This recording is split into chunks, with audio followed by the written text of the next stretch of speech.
everyone, and welcome to Babies with Knives. This is Crash Course Corner, where we teach you the basics of how to play a game system. Today's game system is going to be Trudvang Chronicles. I'm Alice Peng, aka Lala Twiddle on the boards. I'm Brandon Powers. Trudvang Chronicles is a fantasy RPG written by Riot Minds. Trudvang is an in-depth fantasy RPG that features extreme wilderness, ancient traditions, and great mysteries. This setting is highly influenced by Norse and Celtic myths and history, including the story of Beowulf and the Finnish national epic Kalevala. Visually, the artwork of John Bauer is also a strong influence. Trudvang Chronicles uses 3 types of dice: D20s, D10s, and D6s. D20s are used to determine the success or failure of skill rolls. The result on the D20 is then compared against the skill value, or SV, of the action. If you roll equal to or less than the SV, you succeed. A roll of 1 is always a success, while a 20 is always a failure. When a character attempts something that doesn't fall directly into a skill, they instead make a situation roll. The situation roll is affected by one of the 7 traits a character has, instead of being based off of a skill. D10s are used for damage, initiative, and a few other things. Some of the D10s will be open rolls. This means that if the die is rolled at a given value or higher, you will roll the die again and add it to an original number. If you continue to roll open roll value, you continue to add the dice together. D6s are of rare use in Trudvang, though there is one roll during character creation that requires a D6. For this crash course, we'll be referencing 3 different character sheets. The first one you'll see on the screen is Garsbarf, a Varan human Dimwalker following the Galvian faith, also known as the tenets of Nid. The second character sheet we'll be referencing belongs to Gurvang, a dwarf warrior. This character was my character for the Runes of Memory sample play. Alice will be sure to leave a link in the description below. The third character is Kokukaraja, a Ilmelani elf Vitner weaver. Character creation in Trudvang uses a pool of points. You should talk to your GM for how many points you will be using to make a character. As a general rule, 300 points is a beginning character, 500 would be an experienced character, and 700 would be a veteran. These points are used to raise characters' traits, skills, disciplines, and specialties. Beyond these points, each character gets 50 more points that have to be spent on skills aligned with their archetype. The characters played in Runes of Memory were 400-point characters. Trudvang uses 3 different races for player characters, as well as a number of bloodlines for each race. The bloodlines are regional differences like dwarves living near the surface or those that live deep underground. But there are also bloodlines to represent half-breeds, including dwarf, troll, and human troll crossbreeds. An important note on race in Trudvang is that race does not provide a mechanical effect on a character's traits, but is used to calculate movement speed and body points, or how much damage the character can take. Generally, the taller that your race is, the faster that you move, and the thicker that your race is, the more body points you have. After selecting a class, characters select an archetype. Archetypes provide a bonus 50 points to the character that have to be spent between 2 skill trees, one of which will be knowledge, and the other will be determined by the character archetype you choose. The archetypes are Bard, Dimwalkers, Dwellers, Rangers, Rogues, Vitner Weavers, and Warriors. Beyond bonus points, there is some general information about what the different archetypes from different races and ethnicities are like. It is important to remember that mechanically, these archetypes only provide 50 bonus points, but nothing in the game prevents someone who took the warrior archetype from learning Vitner magic. Trudvang uses 7 traits that affect a character. On the character sheet, you can see these in the middle of the sheet, surrounded by an interlaced pattern. These traits start at 0 and can be moved up or down to a positive or negative 1, 2, or 4. The number for a trait is its situation modifier, and the cost of the trait is 15 times the situation modifier, so a +2 strength would cost 30 points, while a -4 dexterity would provide 60 extra points to a character. Charisma is a character's force of personality and affects the cost of disciplines and specialties for both entertainment and tradesmen. Beyond that, it aids in determining a character's ability to modify fate on a limited basis through Raud. Constitution represents a character's fortitude. Characters gain its situation modifier to their body points, and it determines how quickly a character heals. Dexterity is both agility and maneuverability, and is used to modify movement speed, initiative, as well as affect the cost of disciplines and specialties of agility. Intelligence represents the logical mind of a character. It affects the costs of disciplines and specialties of Vitner craft, knowledge, and faith. Perception allows a character to evaluate the world around them. Beyond its situational modifier, it affects the cost of a variety of skills where attentiveness would be helpful. Finding and spotting, thief signs, tracker, weatherman, wilderness signs, orienteering cartography, navigation, and extracts and potions. Psych is the willpower of the character. Psych modifies the ability to live in the wild, resist fear, and affects a few skills: Pathwalker, terrain experience, and weathered. Strength is a raw power of a character can bring to bear. Strength is the second trait that is used to modify body points and also modifies melee damage.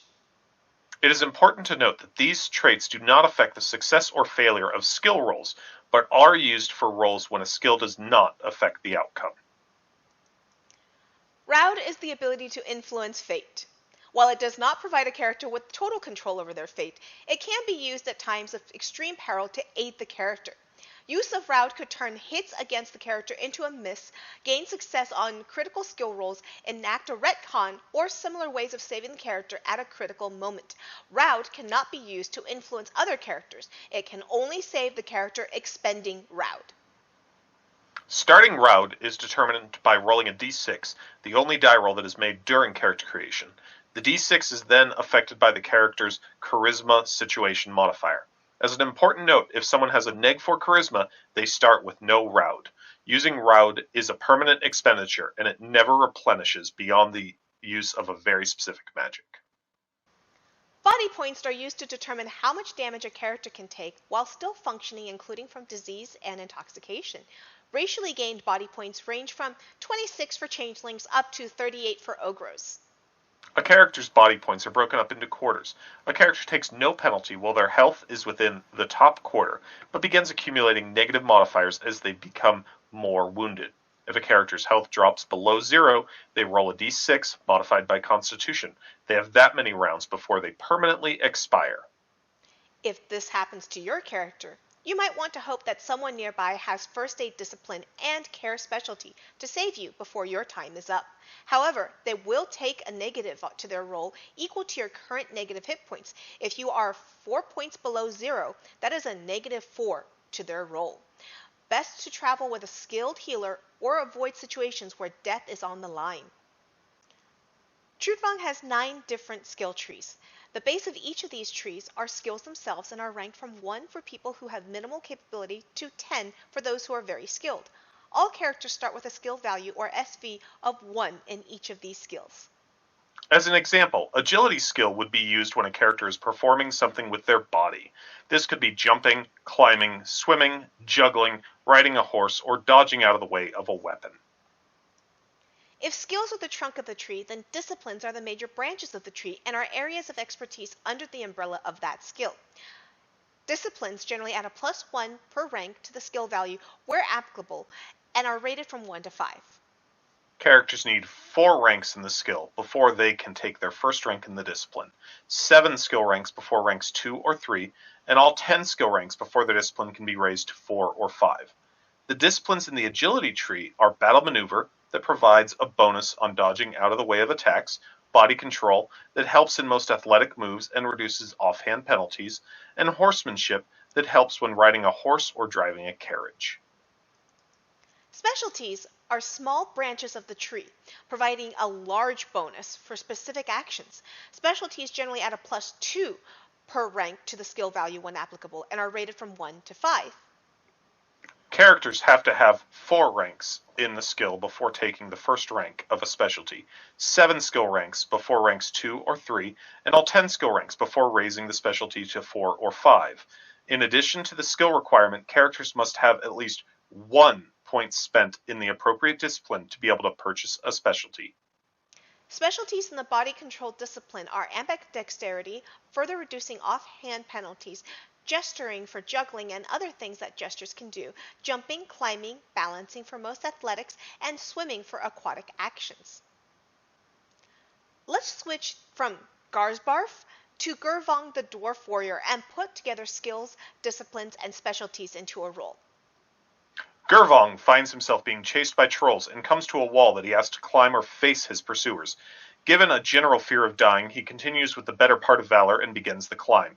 Gurvang's agility is 7, which gives him an SV 7, body control 1, so plus 1 more to the SV, and finally he is lucky enough to have jumping, climbing, and balancing of 2, increasing the SV by double that rank for a total of plus 4.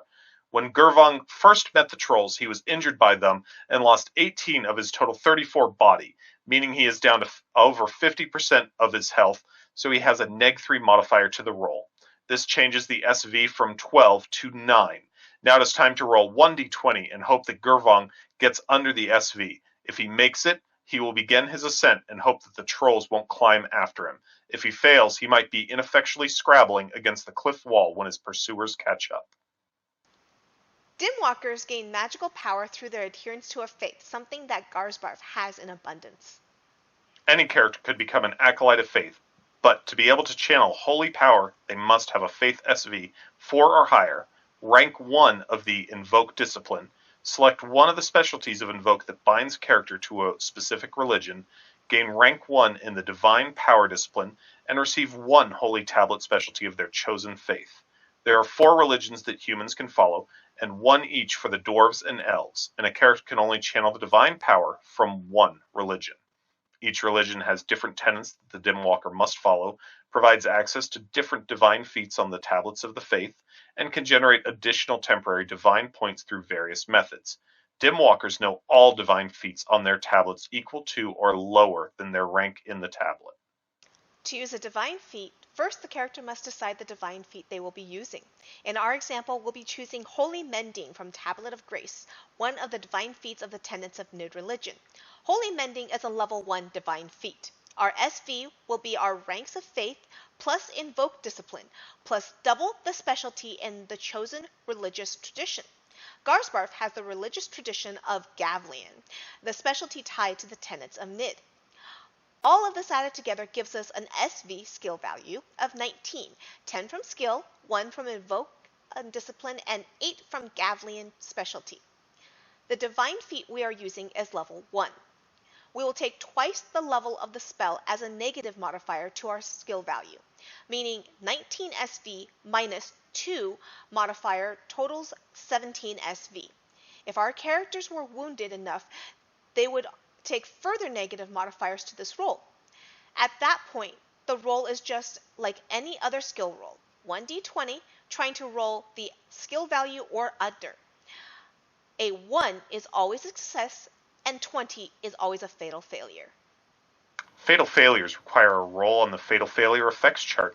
GMs can also call for rolls on the fatal failure chart for abusing divine feats in ways that are inappropriate to the religion. Divine feats all have a cost that is paid for from a pool known as divinity points. The base cost for any divine feat is equal to double its level. Divinity points for the day are determined by the ranks in faith plus 3 times the ranks in divine power discipline plus 7 times the ranks in the specialties faithful and powerful. Each religion provides ways to gain temporary divinity points based on appropriate sacrifice and time investiture for the religion. Vitner is magical energy that accumulates in ley lines in the setting. To talk about Vitner, we're going to change the character that we are looking at from Garsbarf to Vitner Weaver Kora Kukarajda. Any character can learn to control Vitner energy, but to do this they have to have an SV4 in their Vitner craft to gain enough insight to begin their journey. At SV4, a character can now buy disciplines and specialties. They must purchase at least rank 1 in the Call of Vitner discipline and take one of the specialties that determine how pure the Vitner that they are using is. Those that require pure Vitner have less catastrophic mishaps with magic, while those that are willing to take impure Vitner have worse mishaps but also a larger pool of Vitner to perform magic with. A middle path between the two gains some of the benefits of both the extremes. A character is only able to manipulate one of the Vitners, so taking one specialty prevents them from taking the other specialties. Finally, the character needs to take the Shaping discipline, which allows them to form the Vitner into an actual spell, and pick one Shaping specialty called a tablet to provide them with spells. Characters know all spells from the tablets they have of their tablet rank and below. To weave a spell, first the character must decide the spell that they are going to be casting. For example, we will be choosing to cast the Burning Hand from the Flamecraft tablet, which is a level 2 spell. Our SV will be our ranks of 10 Vitner craft plus 4 shaping discipline plus double our shaping specialty of Sading. Sading is one of the 3 specialties of shaping that are not tablets. Galding, Sading, and Verding determine how a character forms their spells, whether through song, arcane movements, or long thoughts. Our sample character uses Sading, so they require their hands for gesturing. All of this added together gives us an SV of 16, 10 from skill, 4 from shaping discipline, and 2 from Sading specialty. The spell that we are using is level 2. We will take twice the level of the spell as a negative modifier to our SV, meaning 16 minus 4 modifier totals us to an SV of 12. If our character were wounded enough, they would take additional negatives to this roll. And Vitner Weavers also take negatives for each spell that they have cast that is still in effect. At that point, the roll is just like any other skill roll, 1d20 plus trying to roll the SV or under. A 1 is considered a perfect success, while a 20 is a fatal failure. Perfect successes on spells gain bonus Vitner points to increase the power of the spell. Fatal failures require the caster to roll on the fatal magic chart. Vitner spells all have a cost that is paid from a pool known as Vitner points. The base cost for any spell is equal to double its level. If a character doesn't have enough Vitner points for a spell, they are able to cannibalize their body points to create Vitner from their life essence. A Vitner Weaver receives Vitner points dependent on the type of Vitner they use. The more pure, the less Vitner points they have. Vitner points are determined by ranks of Vitner craft plus 5 times Call of Vitner discipline ranks, plus 10 to 20 Vitner points per level of Witalia, Dark Witalia, or Vagratalia that they have. Vitner points are regained from a full 8 hours of rest. Now that we're done with the Vitner example, we'll look at Gurvang again. When you find yourself backed into a corner by a troll, it is time to pull steel and let fly the Vitner of War. The first thing you do each round is to decide the action that you'll take and then roll initiative using a d10. This is an open roll. Whenever a 10 is rolled on the die, you roll the die again and add the results together. A roll of 10, then 7, would be 17 and then be modified by dexterity and armor. The items that are being used for your action will also modify your initiative. Spells and divine feats have a negative modifier to the initiative equal to their level. Weapons similarly modify initiative, and being damaged will slowly down an adventurer as well. For example, a character is using a short sword and a shield, as well as their armor. Each item provides a -2 to their initiative. If they wish to run away, they would only count the armor since the other items are not being used. Before they get to run along, though, they are attacked and decide to parry the attack. Now the short sword is being used, and so their initiative would be reduced a further 2 points. The opposite can be true. If you plan on fighting but change your mind, you would no longer count the short sword's modifier as long as it has not been used in the current round.